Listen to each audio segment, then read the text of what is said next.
Pessoal, então vamos lá para a nossa devolutiva de prova. Tenho certeza que foi uma prova maravilhosa, que vocês curtiram bastante, né? Acharam fácil a prova no geral? Como foi como foi a prova para vocês?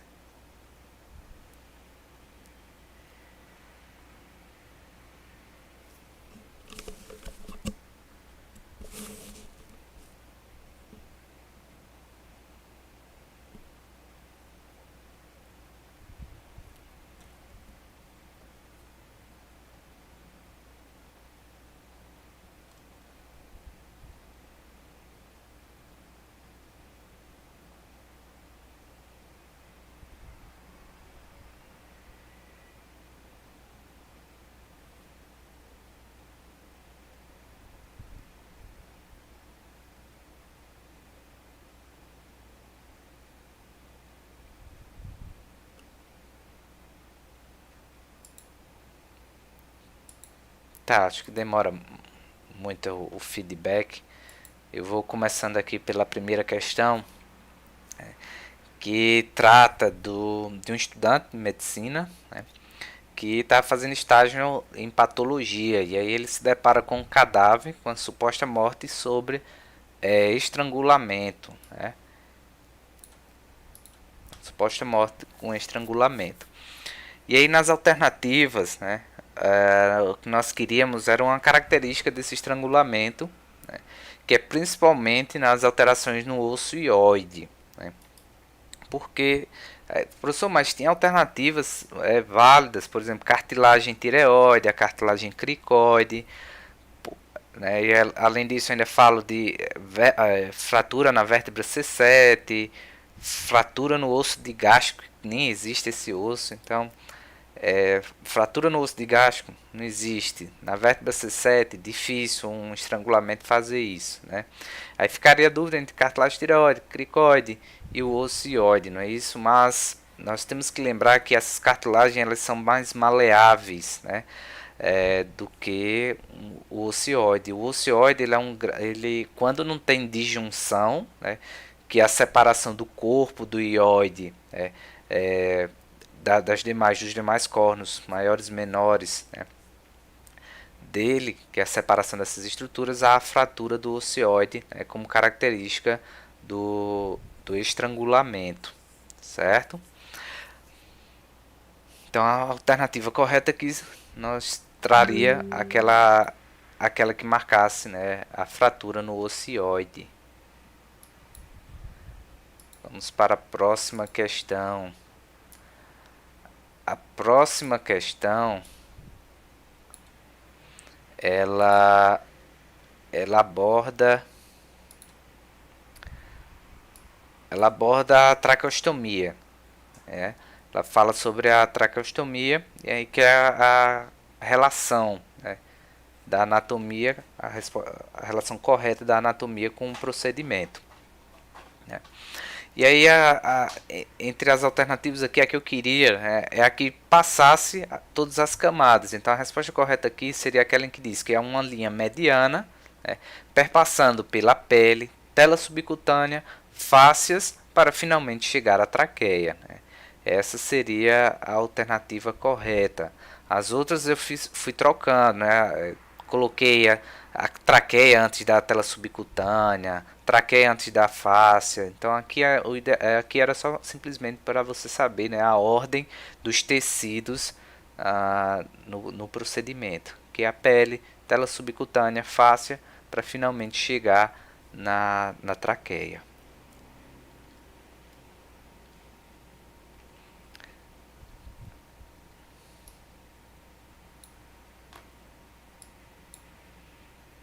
Terceira questão. Tá. Então o indivíduo ele dá entrada no pronto atendimento com uma síndrome de angústia respiratória, então ele está em sofrimento respiratório, né? O que já atenta para a utilização de musculatura acessória, que é até eu acho que é o foco da minha pergunta, né? Isso, né? E aí ele pergunta dentre os músculos do pescoço aqueles que estão relacionados à musculatura acessória, né? Quais os músculos do pescoço estão relacionados à musculatura acessória? né? E aí eu vou dando alternativas com músculos que sequer são no pescoço, a exemplo, os músculos peitorais, né? E finalmente, dentre os músculos do pescoço que estão relacionados à ventilação acessória, é o ECOM, o ECM, que é o esternocleidomastoide, os escalenos e as suas três orientações de fibra, anterior, médio e posterior, né? Que seria a alternativa correta. Os demais, eu tenho coloquei intercostais, são realmente de musculatura acessória, mas só que não participam do pescoço, né? Então, a gente descarta por aí. A única alternativa que tem é simplesmente com os músculos do pescoço, o ECM, os escalenos, anterior, médio e posterior. Essa seria a alternativa correta.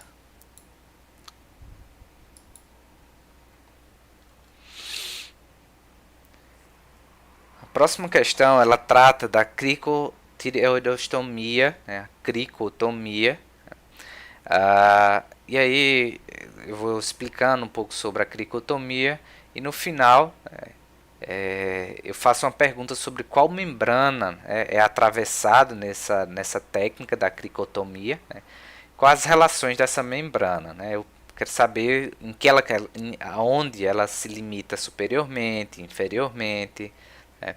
E a alternativa correta é aquela que trouxesse, que falasse, né, que essa membrana, que é a membrana da cricotireoide, ela se relaciona, né, a membrana superiormente com a cartilagem, com a borda inferior da cartilagem tireoide, né, e a porção inferior da membrana se relaciona com a borda superior da cartilagem cricoide. Então ela vai da cricoide para a tireoide, né? Falando da membrana, inferiormente eu tenho ela ligada à cricoide e superiormente ela está relacionada à tireoide. As outras alternativas eram coisas bem absurdas, já ia falando ó, com osso ióide lá em cima, só com a traqueia e a tireoide. Então são todas alternativas que dava para diferenciar bem, né? Tinha pegadinha. Cartilagem do corpo genicular, não tem nada a ver. Então as alternativas eram bem. Tinha que saber da anatomia. Próxima questão. E aqui nós temos um caso onde houve complicações na intubação. E aí eu relato de muitas das lesões que acontecem na intubação, que envolvem as estruturas da laringe, da traqueia, e que às vezes necessitam de correção cirúrgica. Nesta situação, um grupo muscular e fibroso que age tentando fechar a abertura da traqueia impede a progressão do tubo por ela, mas sem sucesso. E o uso prolongado desse tubo pode levar a um quadro de paralisia bilateral dessas estruturas. Então nós temos um caso de tentativa de intubação, e como resposta nós temos os músculos da glote, ali, que vão tentar fechar a abertura para que não haja progressão do tubo nessa técnica.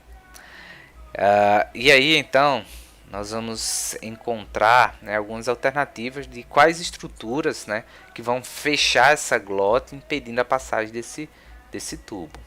Você poderia, eu tenho cartilagem epiglótica que poderia estar fechando aqui, mas nenhuma das alternativas eu coloquei a epiglote. Então nos restou, né, as pregas vocais e vestibulares ali tentando fazer esse fechamento, né, dessa estrutura.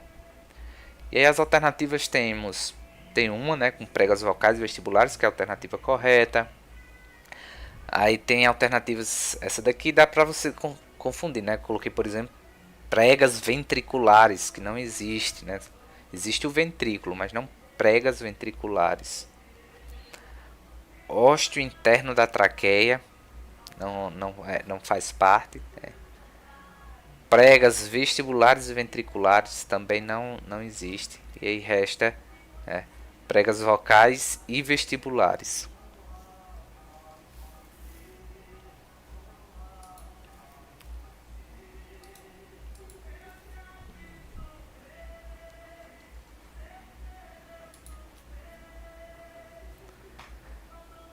Na próxima questão, nós temos aqui falando sobre o engasgo. E aí, olha, muito semelhante à questão anterior, né? Ele fala sobre o engasgo e aí ele pergunta quais estruturas são responsáveis por impedir, né, o avanço do corpo estranho no caminho, né, em direção à traqueia, em direção às vias respiratórias. E mais uma vez, né, como não tem... E até tem epiglote e úvula, mas não são essas as estruturas que impedem, né? A úvula ela não impede, ela até sinaliza o fechamento da epiglote, mas não é ela que impede o avanço na hora quando já está ocorrendo o engasgo. Ela evita o engasgo, mas depois que aconteceu o engasgo, não são mais não auxiliam mais. E aí resta mais uma vez pregas vocais e vestibulares, né, fazendo esse fechamento e impedindo o avanço dessas estruturas.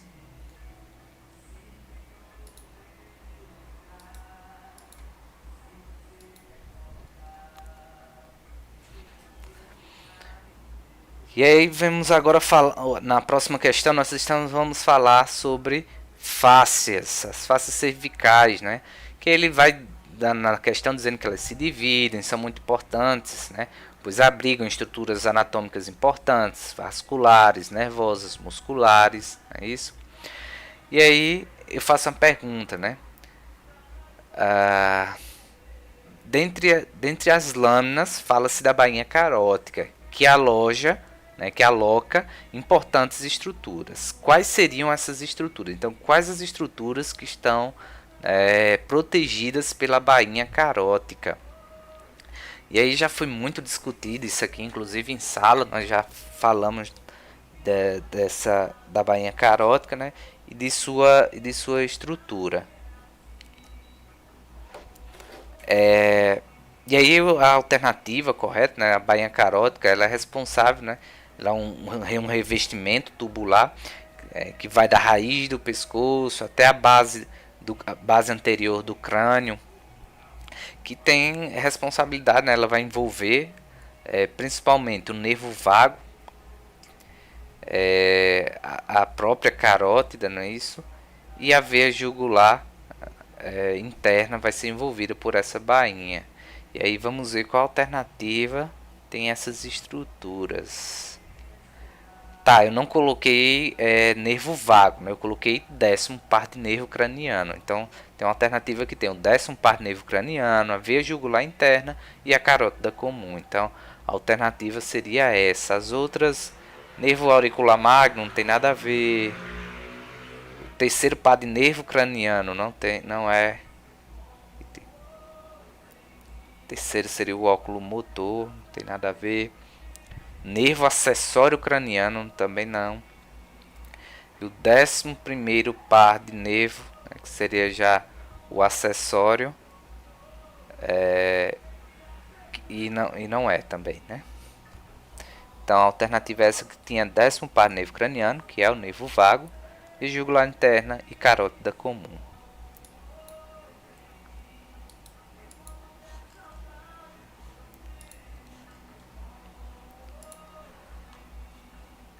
A próxima questão, nós temos uma pergunta ainda sobre fáscia, né?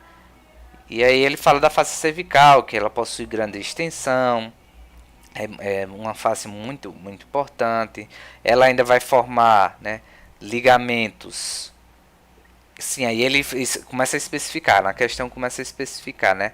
Em especial existia uma face que é responsável por envolver a parótida, né, a glândula parótida, a glândula submandibular, e além disso ela ainda forma o ligamento estilomandibular, né? E aí nós estamos falando da fáscia, nada mais superficial de todas, que é a fáscia, a lâmina superficial, que é uma das fáscias cervicais, né, a mais externa, que é quem forma essas estruturas.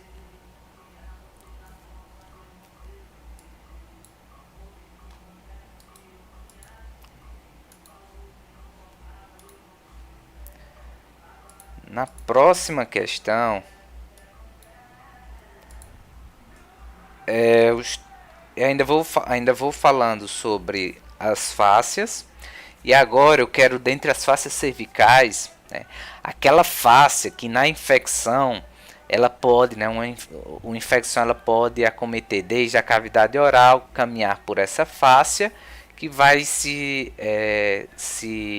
comunicar, né, com o pericárdio, então pode levar essa infecção para o pericárdio.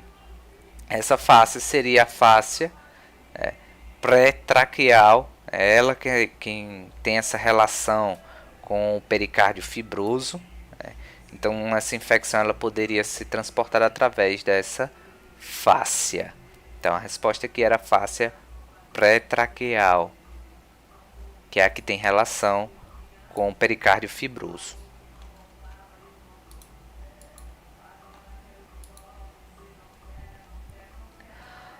O acesso venoso central envolve um catéter grosso, que é adentro, que é inserido em uma veia do pescoço. Então aqui ele faz na questão ele faz uma revisão sobre um procedimento que vocês viram, que é o acesso venoso, né? E aí então ele quer saber uma região em especial na qual ocorre, né, o aparecimento da via jugular interna, que pode ser um dos pontos de acesso central, né? E aí nós estamos falando da região esternocleidomastoidea e do trígono supraclavicular, né, que é o trígono que se forma nas cabeças externais e claviculares, entre as cabeças externais e claviculares do músculo esternocleidomastoide. Aí tem aquele triângulozinho, aquele espaço, que é o trígono supraclavicular, que é onde passa a jugular interna. E pode ser um ponto de acesso venoso. Então, a resposta seria região esternocleidomastoidea, trígono supraclavicular.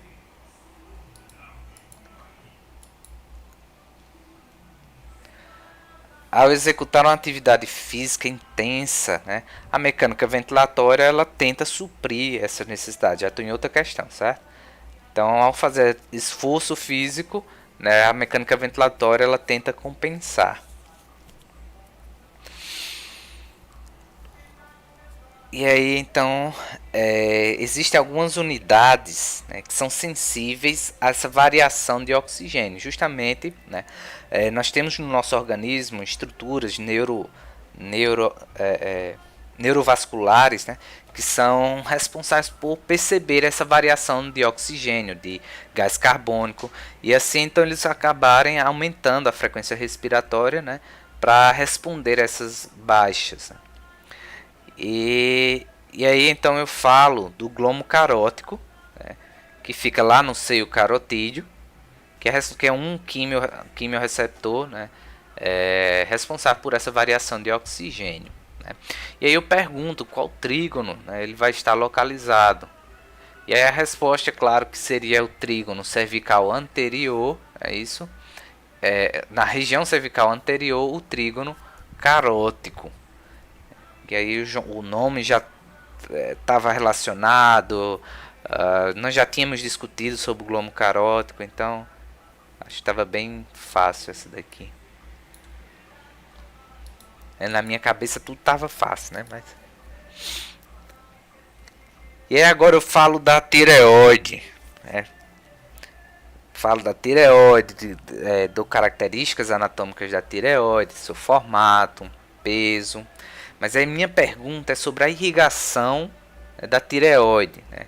Que aí ela se dá por dois ramos. Tem a tireoide superior e a tireoide... só que aqui eu quero respectivamente. Então a tireoide inferior e superior, né? Eu quero a origem da tireoide inferior e da tireoide superior.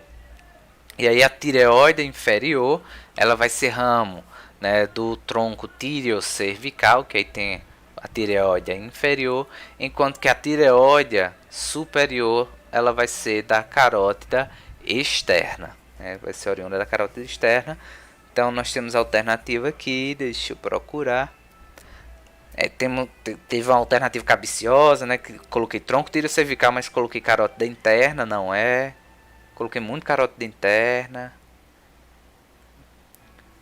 E aí tá aqui, tem uma alternativa com tronco tíreo-cervical, porque respectivamente, então, tireoide inferior e carótida externa para tireoide superior.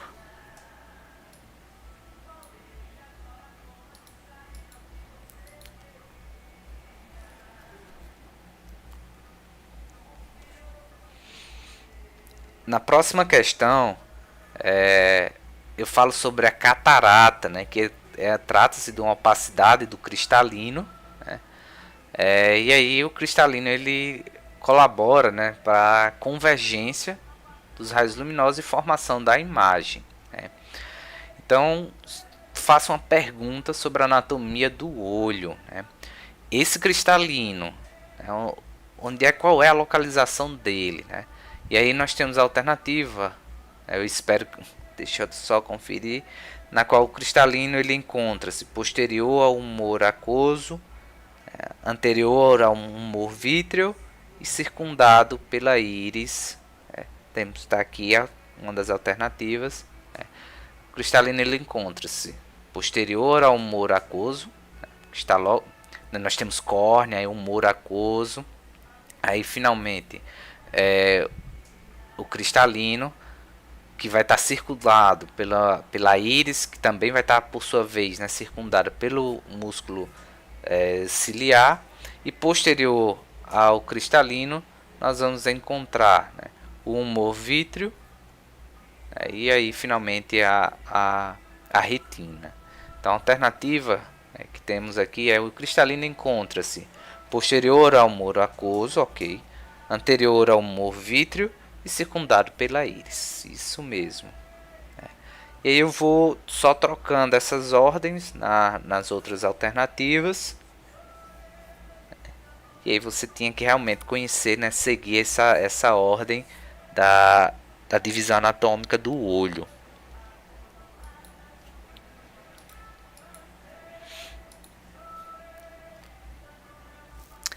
E agora eu vou falando sobre motilidade ocular, então uma movimentação dos músculos intrínsecos dos olhos, né? E aí minha pergunta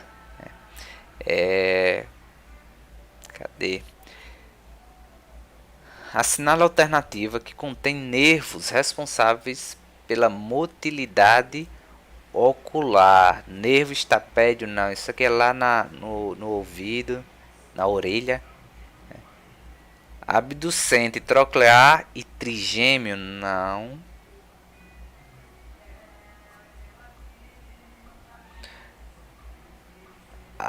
Abducente, troclear e oculomotor, isso aí.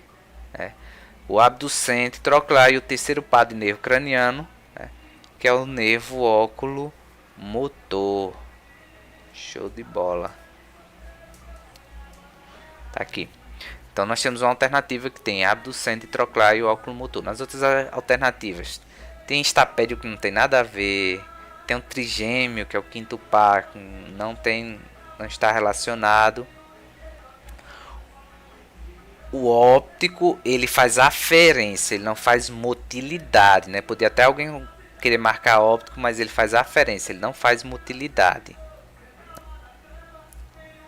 Caramba, tem um baque na frente que tá horrível, meu irmão.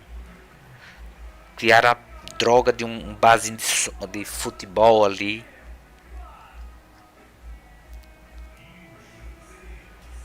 Ok.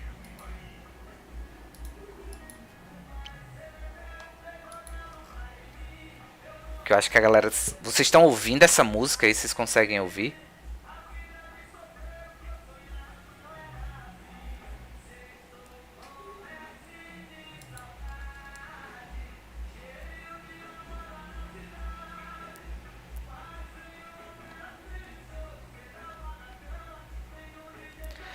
E aí na próxima questão eu falo sobre a posição dos olhos.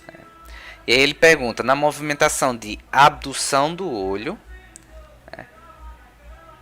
qual músculo e nervos estão envolvidos respectivamente? Qual músculo e nervos? Se é a abdução dos olhos, músculo é o reto lateral e o nervo é o abducente, né, que está abrindo essa visão. E aí nós temos essa musculatura, temos retrolateral e abducente, tá aqui a alternativa, que é responsável por essa movimentação lateral dos olhos.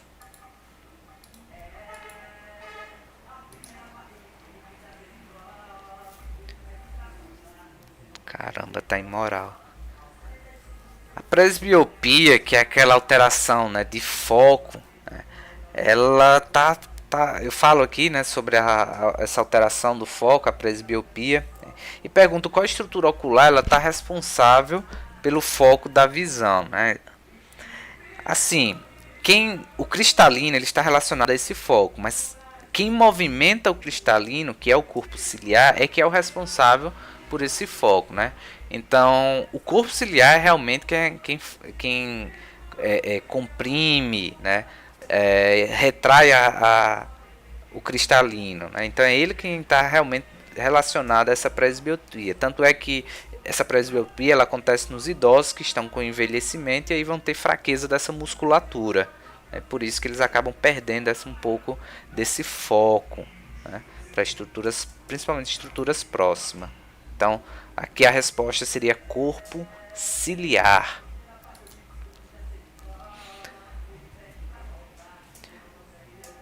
Aí agora eu tenho uma outra questão que eu falo sobre os lutadores de MMA. Né? E aí sobre lesões na orelha, que é uma coisa comum para o lutador de MMA. E aí no final, então eu pergunto, né? E aí eu falo que é só uma questão mais da orelha externa que não repercute por vezes, né, na audição, né? E aí para esse trauma ele levar a uma perda auditiva, o que é que teria que haver, né?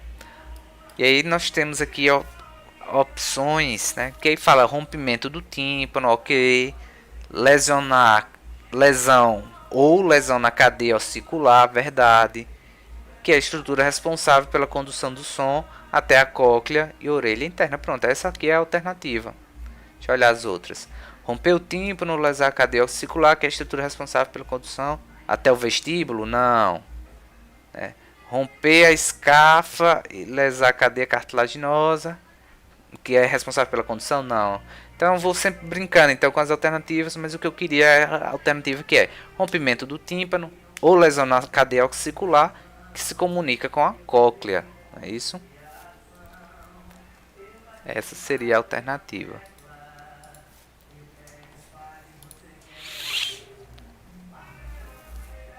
Paciente de 25 anos em Niterói, né, que tentou colocar um piercing e acabou perdendo o terço superior do pavilhão auricular direito, né?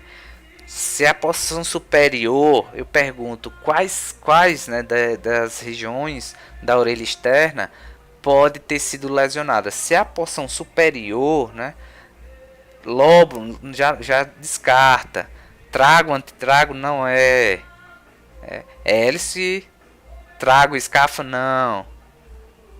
Tá aqui, hélice, escafa e antihélice, né? Que seriam as porções superiores da da lesão, não é isso? Que é essa porção superior que foi lesionada. Hélice, escafa e antihélice seria a resposta dessa questão.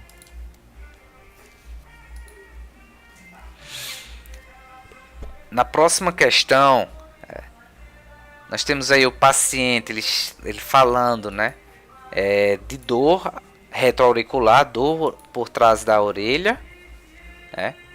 E aí ao fazer a anamnese, ele pergunta qual. Sim, ele fala que ainda da avaliação, não é que o médico fez a avaliação, e aí ele tocou na região da hélice, antihélice, lobo, e aí ele percebe que aí estão alterados essa sensibilidade nessa região. E aí então ele finalmente pergunta qual é o nervo relacionado a esta região. Se essa região mais posterior, então ela fica a cargo do nervo magno, auricular magno. Deixa eu ver aqui. Tá aqui. Nervo auricular magno seria essa a questão correta, não é isso? Nervo glossofaríngeo, não. Vestíbulo coclear, não. Troclear, não. Abducente, não. Não tem nada a ver. Então, nervo auricular magno seria a resposta. Por fim, se vocês tiverem dúvida, alguma coisa, algum apontamento, pessoal, escrevam aí, viu? E agora eu falo sobre vascularização do pavilhão auricular, quem são os responsáveis, né, por irrigação desse pavilhão auricular. E aí eu falo que principalmente vai se dar pela carótida externa, mas eu pergunto quais vasos da carótida externa são responsáveis pela nutrição do pavilhão auricular. E aí a gente temos, né, a auricular posterior, posteriormente a auricular posterior, né, e anteriormente nós temos a temporal superficial, né, fazendo essa irrigação, né? E aí tem a alternativa auricular posterior e temporal superficial, né, que são os vasos responsáveis por essa irrigação. Com isso nós terminamos as questões, né? Eu achei que foi... É porque o professor, né, sempre acha fácil, né? Mas eu acho que foi bem do que a gente discutiu, não teve muita surpresa, foi aquilo que eu já tinha falado para vocês, né? O que é que vocês acham da avaliação, como foi?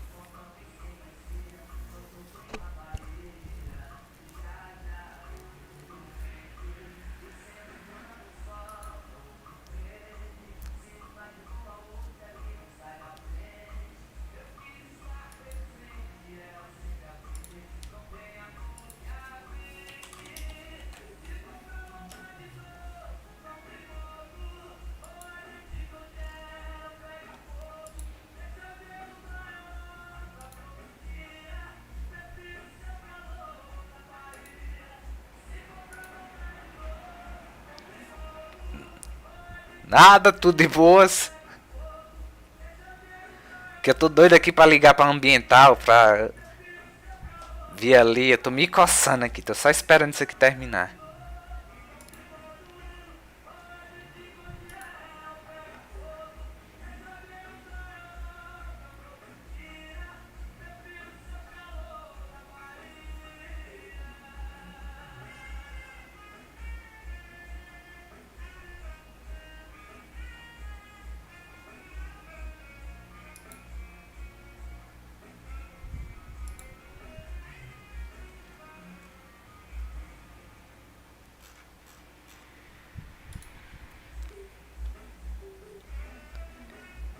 Pronto, eu acho que então ninguém tem nenhuma dúvida. Eu vou encerrando por aqui, vou deixar gravado aí para que os próximos possam visualizar.